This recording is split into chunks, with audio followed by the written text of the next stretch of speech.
Which of the following could be the third quartile value for the number of hours of TV watched last week?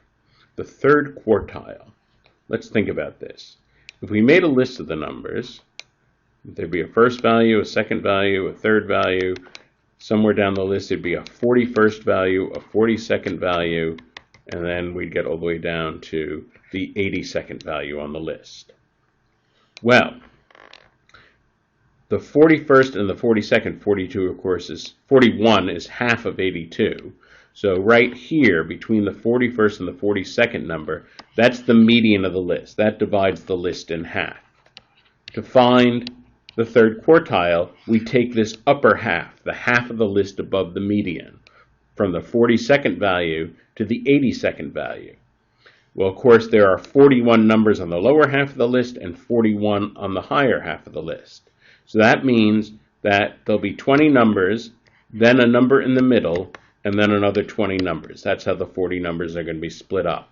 And that number right there, the middle of that upper 41, that's going to be the third quartile.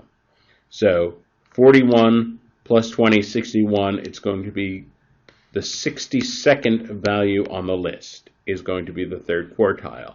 Well, where would we find the 62nd value on the list? That's an interesting question. Well, this column has a height of 13. That's the first 13 values on the list. This column has a height of 35, so up to here, 13 plus 35, that's 48. That's the 48 value on the list. This column here has a height of 17, so 48 plus 17, 58, 65. So by the time we get to the end of this column, the end of that third column, we're at the 65th value and we've passed the 67th value.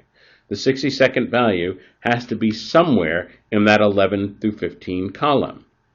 So it has to be one of those values in 11 through 15. The only value on the list that could be in that column is 11, which is answer choice A.